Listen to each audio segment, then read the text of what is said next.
우리 히터를 꺼 주셔도 되겠습니다.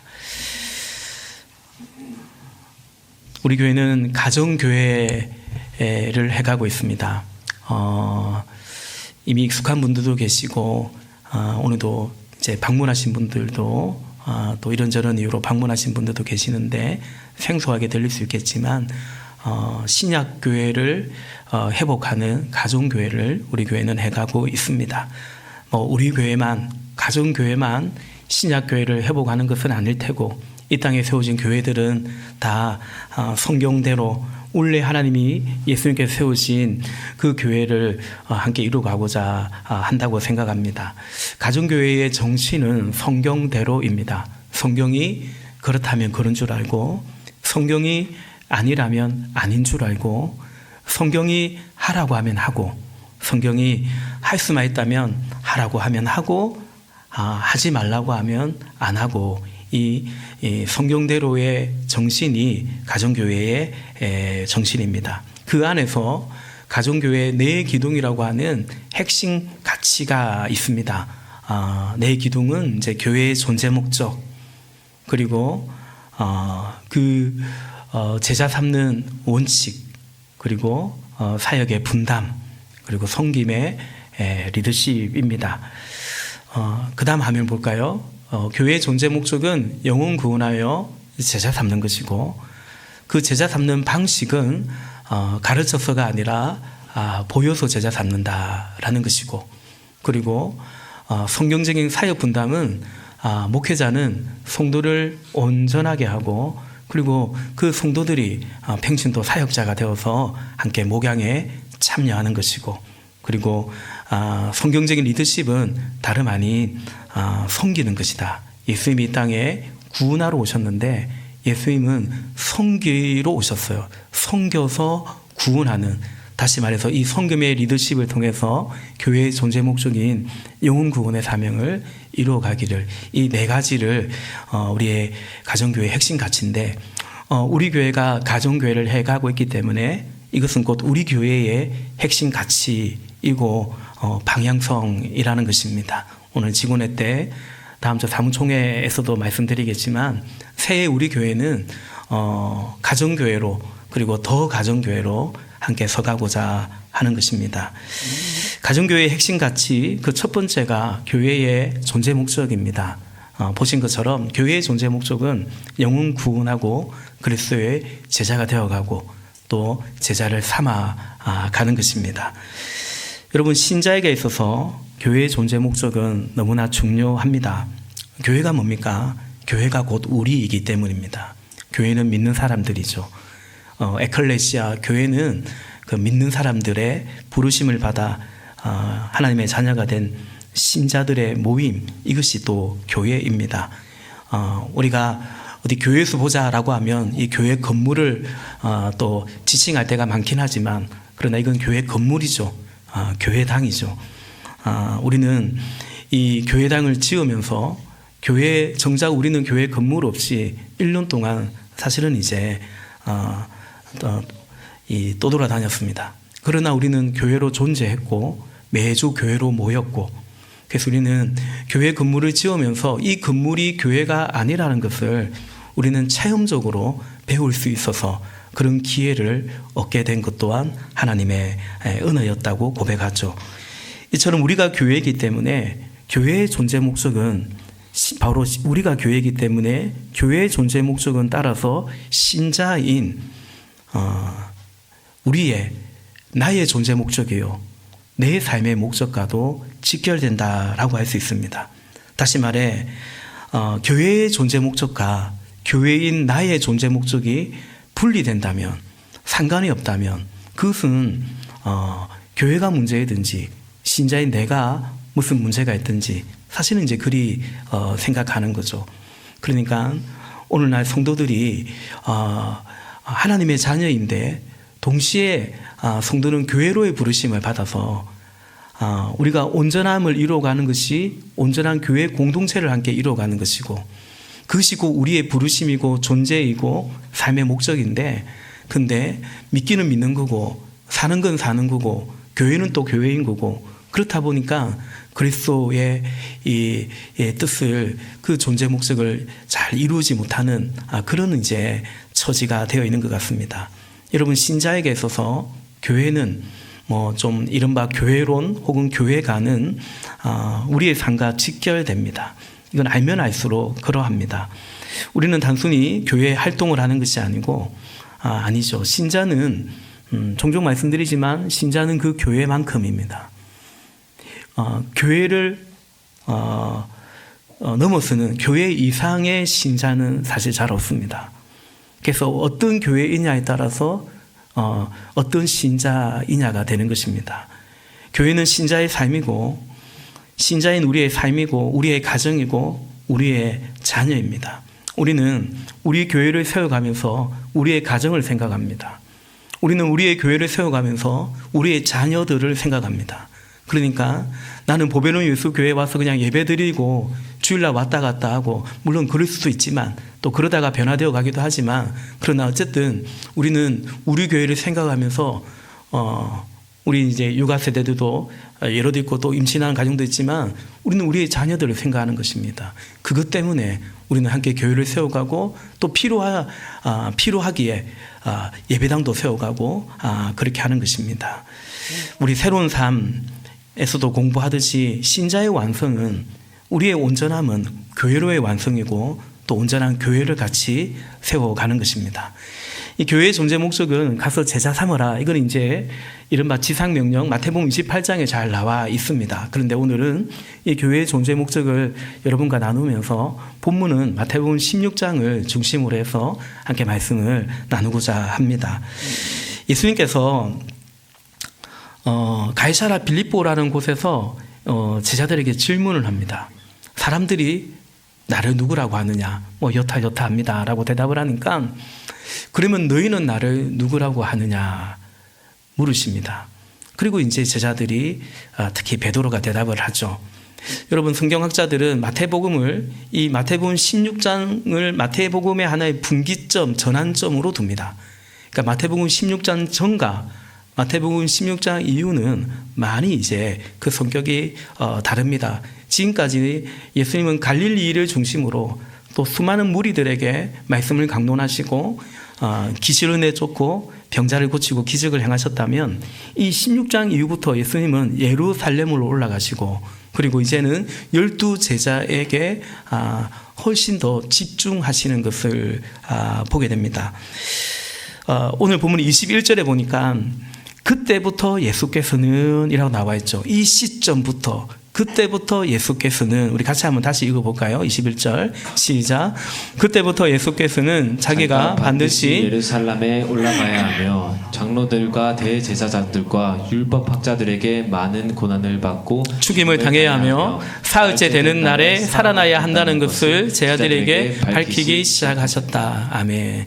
내용은 굉장히 사실은 슬픈 내용 아닙니까? 예수님이 이제 예루살렘 가서 죽으신다라는 말이에요. 그래서 이 말을 들은 베드로가 그러면 안 된다고 말리기도 하죠. 그렇죠. 랍비가 우리 선생이요 주라고 고백하는 분이 죽겠다는데, 그러든지요. 이렇게 할 수는 없지 않겠습니까? 인간적으로 본다면. 근데 내용은 그런데 예수님이 이 말씀을 굉장히 환희에 차서 내가 비로소 이 말씀을 하게 되었다. 라고 그런 뉘앙스로 말씀하시죠. 그 21절을 개역개정에 보면 이렇게 나와 있습니다. 21절의 제일 마지막에 보면 개역개정에 비로소 나타내시니 라고 말합니다. 드디어 말씀하시니, 이런 뜻이죠. 그러니까 예수님이 이 땅에 오신 이유가 뭐냐면 죽으러 오셨습니다. 그래서 우리를 살리러 오셨습니다. 이것은 예수님은 어쩌다 살다 보니 고마 이렇게 힘이 없게 가엾이 억울하게 죽임을 당하신 것이 아니지 않습니까? 내가 온 것은 요즘 말로 일종의 사명 선언문처럼 이 복음서 곳곳에서 예수님이 말씀하셨죠. 오늘 본문에서도 내가 온 것은 바로 이렇게 죽임을 당하고 부활하고 그걸 통해서 구원하고자 오셨습니다. 마가복음 10장의 인자가 온 것은 자기 목숨을 많은 사람의 대속물로 주러 오셨다라고 말합니다. 누가복음 19장 10절에 인자가 온 것은 잃어버린 자를 찾아 구원하러 오셨다라고 말합니다.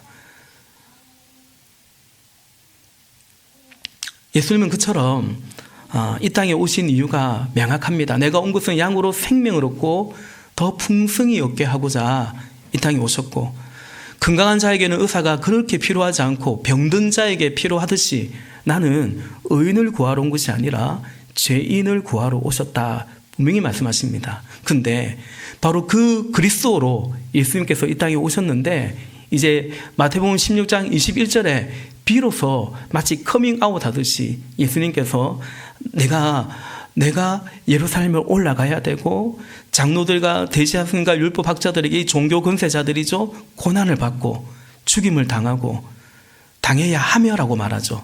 사흘째 되는 날에 살아나서 부활하십니다.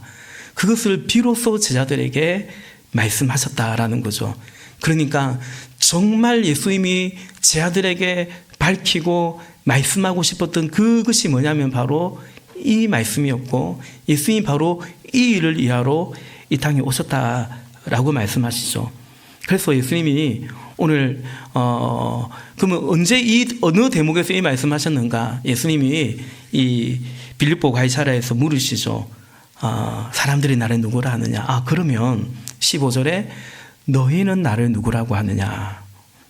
여러분, 예수님이 누구인지 아는 것이 참 중요합니다. 예수님 때문이 아니라 우리 때문에 아주 중요합니다. 여러분, 예수님을 모른다고 해서, 예수님이 몰라준다고 해서 예수님이 아닌 건 아닙니다. 하나님이 없다고 해서 하나님이 없는 분이 아니시고요. 그죠? 그래서 하나님이 있다고 아는 것은 하나님이 아니라 우리에게 얼마나 좋은 것입니까? 인간이 어떻게 진화되어서 존재한 것이 아니고 하나님께서, 스스로 계신 하나님께서 창조하셨다라는 것을 아는 것은 사실은 우리에게 얼마나 좋은 것입니까? 예수님은 우리가 알아주면 그러면 이런 분이고, 그래서 우리가 그렇게 좀 알아주기를 바라는 꼭 그런 분은 아닙니다. 예수님을 아는 것은 우리에게 필요하고 우리에게 복이고 우리에게 중요합니다. 왜냐하면 그 예수님 안에 영원한 생명이 있기 때문입니다. 요한복음 17장 3절 말씀에 영생은 오직 한 분이신 참 하나님을 알고 또 아버지께서 보내신 예수 그리스도를 아는 것이다 라고 말합니다.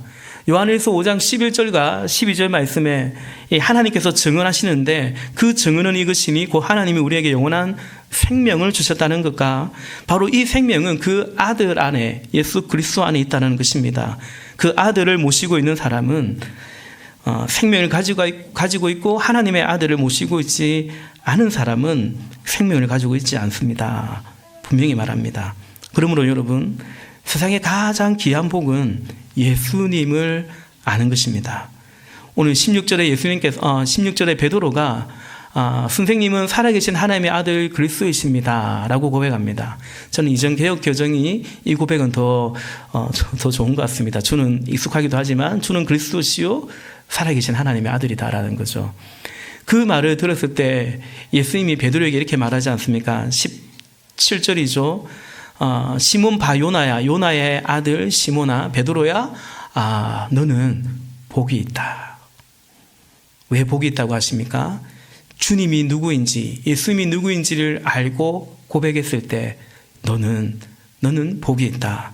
너에게 이것을 알려주신 분은 사람이 아니라 하늘에 계신 나의 아버지시다 라고 말씀하십니다.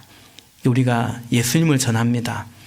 또 예수 영적 모임 우리 한 달에 한 번씩 하는데요, 그게 함께 하자고 권면도 하고 합니다. 또 이렇게 생명의 삶이든 새로운 삶이든 성경 공부가 개설되면 서로 이렇게 권면하고 또 이렇게 초대합니다. 우리가 전도하는 거, 성경을 배우라고 권면하고 하는 거, 그것은 최고의 축복을, 최고의 사랑을 전하는 것입니다. 보면 19절 말씀처럼 하늘나라의 열쇠를 가지고 그 문을 따주는 겁니다. 하늘나라의 문으로 인도하고 그 문으로 들어가도록 하는 그 열쇠, 그 권세를 사실은 우리가 사용하는 것입니다. 여러분, 우리가 전도하면 사람들은 거부도 하고 무시도 하고, 그렇지만 우리는 매우 당당하고 담대합니다. 왜냐하면 다 당신 잘 되라고 하는 거고, 당신 멸망당하지 않고, 요한복음 3장 16절 말씀처럼 멸망당하지 않고, 지금 가만히 놔두면 멸망당하거든요. 멸망당하지 않고 영원한 생명을 얻으라고 하는 거 아닙니까? 그러니까 대놓고 말하진 않지만 우리가 전도할 때 어떤 마음입니까? 야, 당신 내 말을 들어야 살아. 당신 내 말을 들어야 살아요. 좋은 말 할 때 들으세요. 예, 그런 우리 안에 복음의 능력, 담대함이 있는 것이죠. 이 복음에는 하나님의 의가 나타나서 믿음으로 믿음에 이르게 하고, 그리고 이 복음은 모든 믿는 자에게 구원을 주시는 하나님의 능력이기 때문인 것입니다. 우리는 전도하면 교회 한번 와주는 것처럼 오십니다. 얼마나 귀한지요.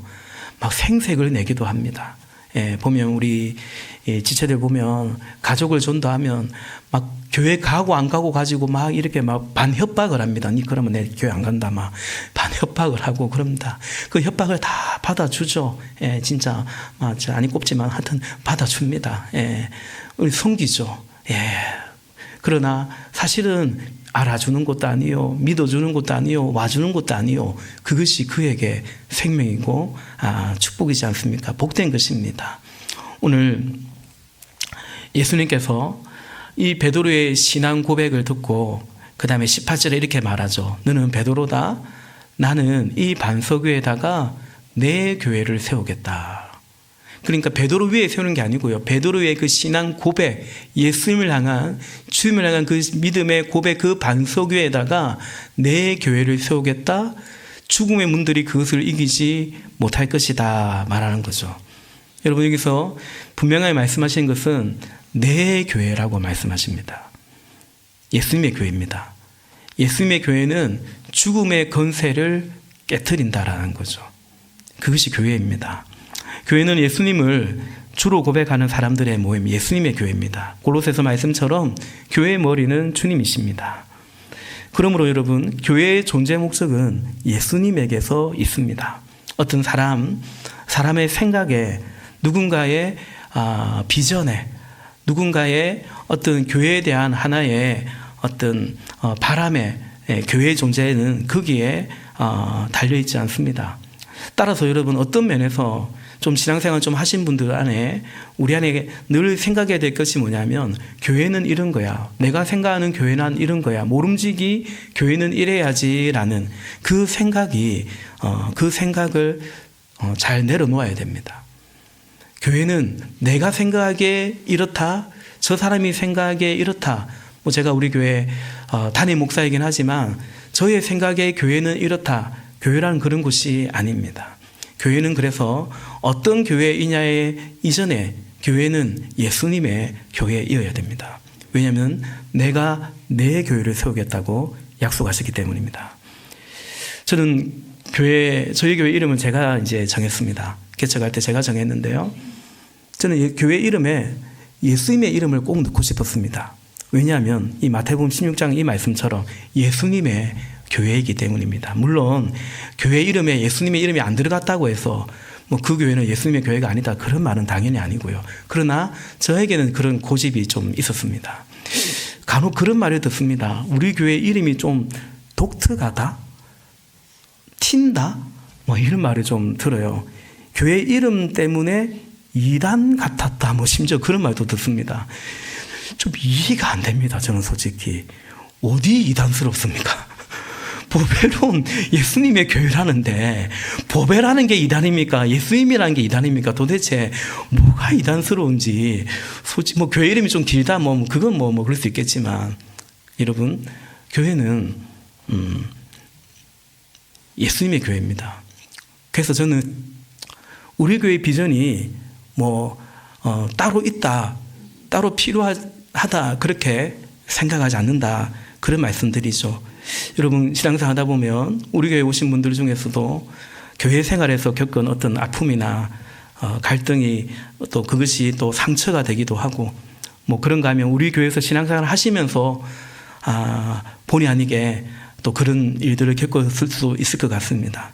뭐 교회는 또 사람이 모인 곳이기 때문에 그럴 수 있죠. 근데 그러다 보니 요즘 성도들 가운데 보면 교회는 이래야 된다. 네, 이런 교회 한번 해봐야겠다. 그런 생각들을 하시는데 사실은 그 생각, 그 고집을 내려놓아야 됩니다. 교회는 예수님이 이미 교회의 존재의 목적을 말씀하셨고 예수님이 세우셨고 예수님이 디자인하셨습니다. 그러므로 우리는 부족하지만 할 수만 있다면 예수님이 세우신 그 교회의 성경대로의 교회를 함께 해가고자 애를 쓸 뿐인 것입니다. 21절에 말씀드린 것처럼 예수님은 비로소 당신이 이제 십자가에서 죽으심을 또 부활하심을 밝히십니다. 죽는다는 슬픈 소식인데 그런데 마치 기쁨이 한이가 넘칩니다. 왜냐하면 이것이 예수님의 이 땅에 오신 이유이고 그리고 소원이셨기 때문입니다. 여러분 예수님이 이 땅에 오셨습니다. 하늘 보좌에서 이 땅에 오셨고 순환당하시고 부활하시고 그리고 승천하셔서 다시금 하나님 보좌 우편에 계십니다. 예수님이 이 땅에 오셔서 뭘 남겨놓았냐면 교회를 세우시고 교회를 남겨두셨습니다. 그러므로 여러분 예수님이 이 땅에 오신 이유는 정확하게 이 땅에 교회를 세우신 이유와 일치합니다. 그래서 여러분 우리 교회가 뭘 해야 되지? 우리 교회의 존재 목적이 뭐지? 그것은 예수님이 이 땅에 오신 그 이유와 동일하다 생각하면 저는 틀림없다라고 여깁니다. 그것은 바로 하나님이 세상을 이처럼 사랑해서 독생자를 주셨으니 그리고 하나님이 세상을 이처럼 사랑해서 그분의 교회를 세우셨으니 그래요. 그를 믿는 자마다 멸망당하지 않고 영생을 얻기 원하는 그래서 이 복음을 전하고 이 복음을 믿는 자마다 멸망당하지 않고 영원한 생명을 얻기 원하는 이것이 예수님이 이 땅에 오신 이유요. 그리고 예수님이 이 땅에 교회를 세우신 이유인 줄로 믿습니다. 여러분 교회는 땅에 존재하나 하늘나라 열쇠를 가졌습니다. 교회는 성도는 땅과 하늘을 잇는 연결하는 제사장인 것입니다. 여러분 존재가 중요하지만 존재 못지않게 오히려 더 중요한 것은 그 존재의 목적대로 존재하는 것입니다. 예컨대 여러분 이 컵이 있습니다. 물을 담습니다. 그러려고 존재하고 만들어졌습니다. 의도를 가지고요. 그런데 컵이 금이 같습니다. 잘못하면 입술을 베일 것 같기도 합니다. 또 물이 셉니다. 여전히 존재하지만 이 컵은 더 이상 존재의 목적을 갖지 못하는 거죠. 벽에 시계를 걸어놨는데 시계가 안 맞아요. 그죠? 그러니까 그 시계가 없었더라면 안 봤을 것인데 거기 시계가 있어서 봤는데 시계가 안 맞는 거예요. 그래서 오히려 시간을 맞추지 못했어요. 지각을 해버렸어요. 그 시계는 벽에 걸려있고 존재했지만 그러나 맞지 않는 시계는 존재의 목적대로 존재하지 못했던 거죠. 그러니까 여러분 우리는 교회로 존재하되 교회의 존재 목적을 성도로 존재하되 이 삶의 존재 목적을 이루어가는 그런 교회이고 그런 삶이기를 원하는 것입니다. 여러분 하나님이 인간을 창조하셨습니다. 하나님 인간을 왜 만드셨냐면 내가 나를 위하여 이 백성을 지었다라고 말합니다. 그러니까 다른 사람이 그렇게 말하면 다른 존재가 그렇게 말하면 참 이기적이다 할 수 있을 건데 하나님은 에베소서 1장에 보면 하나님이 우리를 창조한 이유 때가 되면 예수 그리스도 안에서 우리를 구속한 이유 그리고 성령을 보내주시고 성령으로 인쳐주신 이유 그 모든 이유를 에베소서 1장에서 사도 바울이 말합니다. 그것은 그 영광의 은혜의 영광의 하나님을 찬미하게 하려 함이라라고 말씀합니다. 하나님의 인간을 만드셨을 때 그분을 위하여 살도록 그분을 위하여 존재하도록 그분께 예배하고 그분께 영광 돌리도록 만드셨습니다. 그러므로 여러분 우리가 하나님을 위하여 살지 않고 나를 위하여 살아간다면 나를 위하여 살아가는 것에 오히려 하나님을 수단처럼 방법처럼 생각한다면 그것은 우리가 존재하되 우리의 존재 목적대로 사실은 가고 있지 않은 것입니다. 여러분 하나님은 선하십니다. 그분의 창조 목적대로 살아갈 때 사실은 인간은 가장 복되고 가장 고상하고 가장 존귀한 것입니다. 내가 이것을 먹는 날에는 내 눈이 밝아져서 하나님처럼 될 거라고 생각했는데, 그러나 아니죠. 우리는 하나님의 형상이지 하나님은 아닌 것입니다.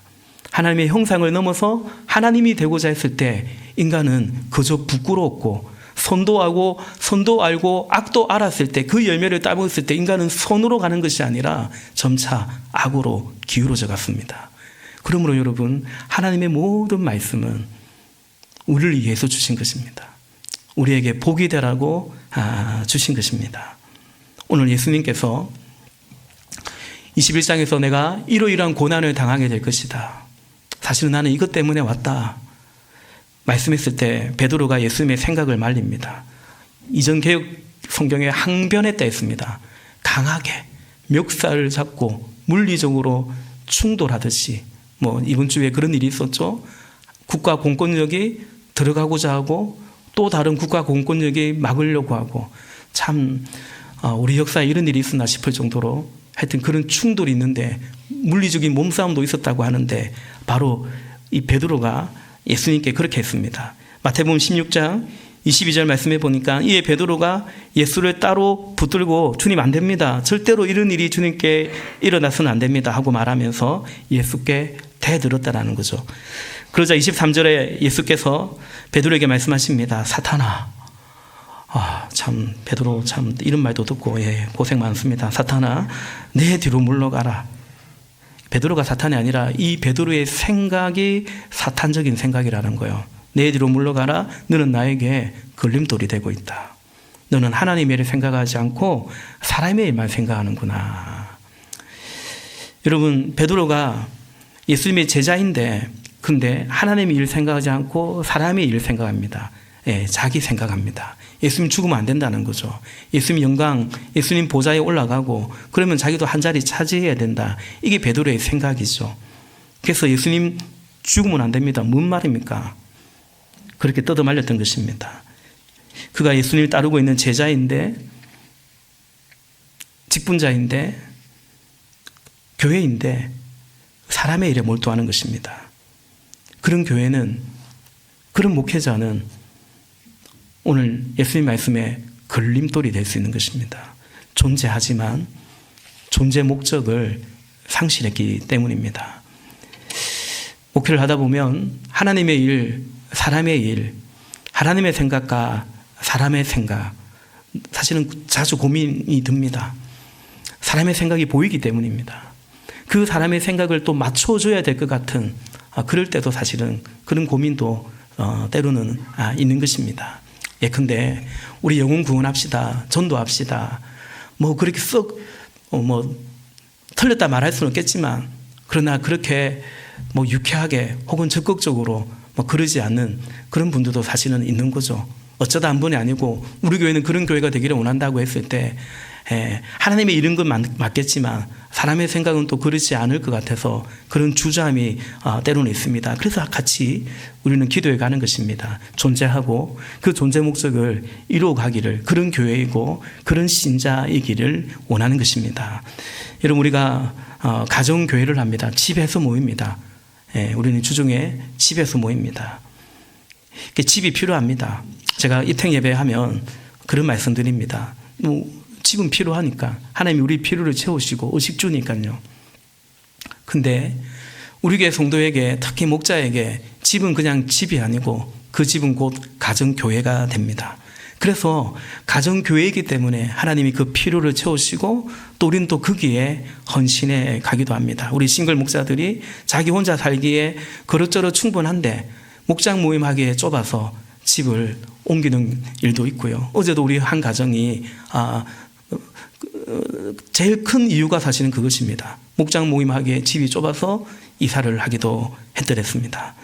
연합교회인 우리 교회당도, 우리는 이제 가정교회가 연합한 우리 보배로인 예수교회를 연합교회라고도 부르는데요. 우리 교회당도 마찬가지지 않습니까? 우리가 교회를 건축할까 고민할 때 우리가 제일 많이 생각한 것은 이것이 영혼 구원하고 제자 삼아가는 거, 우리 아이들을 길러가는 거, 이 모든 것에 필요한가? 이 질문이, 이 당위성이 가장 우선이었던 것 같습니다. 한마디로 우리의 존재 목적을, 교회의 존재 목적을 위한 필요이고 헌신이었다라고 생각합니다. 끝으로 교회의 존재 목적은 영혼 구원할 뿐만 아니라 또한 제자 삼아라 라고 말씀하셨습니다. 제자 삼는 것입니다. 영혼 구원에서 멈추지 않습니다. 제자를 삼습니다. 제자로 살아갑니다. 그리고 제자로 살아가는 것의 결정적인 증거는 바로 주님이 나를 구원했듯이 우리가 또 구원하기 위해서 이 땅에 오셨듯이 우리도 누군가를 그 영혼 구원에 우리의 삶을 들여가는 것입니다. 그러므로 제자의 삶은 구원의 은혜, 은총에 대한 신자의 응답입니다. 또한 말씀드린 것처럼 영혼 구원은 바로 그 제자의 삶의 증거이고 실체라고도 할 수 있습니다. 여러분, 예수님의 제자로 살아간다는 것은 예수님을 본받아가고 예수님의 가르침을 잘 새기고 그 교훈대로 살아가고 그것이 예수님의 제자의 삶이지만 그러나 그 이상입니다. 예수의 제자의 삶은 예수를 본받아 살아가는 정도가 아니라 예수를 위하여 살아가는 것입니다. 고린도후서 5장 15절 말씀에 그런데 그리스도께서 모든 사람을 위하여 죽으신 것은 이제부터는 살아있는 사람들이 자기 자신들을 위하여 살아가도록 하려는 것이 아니라 자기들을 위하여 죽으셨다가 살아나신 그분을 위하여 살아가도록 하려는 것입니다. 말씀합니다. 여러분, 우리 새로운 삶 오늘 간접 광고 같이 말씀드리는데요. 새로운 삶에 보면 종교와 기독교의 차이점에 대해서 말합니다. 오늘 교회가 종교적 활동처럼 되어서 내세적으로는 구원을 얻고 현세적으로는 평안 정도를 추구합니다. 당연히 우리에게 필요하고 그런 은혜와 복을 주십니다. 그런데 다만 거기에서 멈춘다면 그건 종교입니다. 종교는 그처럼 사람의 필요에 의해서 만들어진 겁니다. 죽음 외에는 뭐가 될까? 나 천당 가야 되겠는데 형벌이 있을 것 같은데 그래서 그런 내세적 이유로 이 땅에 살아가면서 좀 문제도 해결받고 병도 고침받고 또 마음의 평안도 없고 그런 현세적인 이유로 종교는 사람의 필요 때문에 만들어집니다. 거기다가 좀 더 고등 종교는 윤리와 도덕이 있고 그 어떤 선생이나 그 어떤 또 그 교리서에 그 경전의 말씀을 따라서 한번 살아보자고 수양도 하고 수련도 하고 그러합니다. 그러나 기독교는 그런 사람이 만든 종교가 아니고 기독교는 기독교의 제일 큰 특징은 계시와 사건입니다. 그러니까 하나님이 시작하셨다는 것입니다. 하나님은 스스로 존재하시는 분이시고 그분에 의해서 시작되었다. 천지 만물이 그분이 만들어졌고 그리고 하나님은 이제 그 모든 것을 완성하시는 분이다. 그리고 그것이 계시입니다. 하나님이 우리에게 당신을 알려주시고 계시해 주심으로 우리는 하나님을 알고 하나님을 믿게 되는 거죠. 또 한 가지 기독교는 사건입니다. 사건. 창조의 사건. 무엇보다 이 땅에 예수님이 오신 인카네이션한 성육신의 사건입니다. 우리는 다만 종교적 가르침을 따라 살아가는 것이 아니라 우리에게 계시고 사건이신 예수님을 따라 예수님을 이해해서 살아가는 겁니다. 바울이 로마서 14장 18절에서 우리가 살아도 주를 위하여 살고 죽어도 주를 위하여 죽나니 그러므로 사나 죽으나 우리가 주의 것이로다 그 고백입니다. 여러분 이것이 가능한 이유는 복음에 대한 당위성입니다. 이게 마땅하지 않느냐라는 것입니다. 이것이 도리이지 않느냐라는 거죠. 우리 좀 전에 고린도후서 5장 봤던 것처럼 그가 우리를 위하여 죽으셨다면 이제 우리는 그를 위하여서 살아가는 것이 그게 도리가 아니냐 마땅하지 않냐. 이 복음에 대한 당위성, 그래서 우리가 주를 위하여 살아간다. 이것이 주를 따르는 제자의 삶이다 라는 것입니다.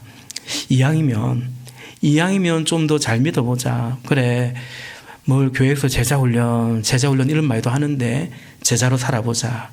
이왕이면 좀 더 가치 있게 살아보자. 이왕이면 공부해서 나만 살자고 악착같이 그러지 말고 공부해서 남 주자. 돈 벌어서 남도 좀 선한 일도 좀 하자. 여러분 그리스도의 제자의 삶은 그냥 그 정도가 아닙니다. 어쩌면 그 역시도 내 행복이나 내 영광일 수 있고 그래서 매력적으로 느껴질 수도 있는 것입니다.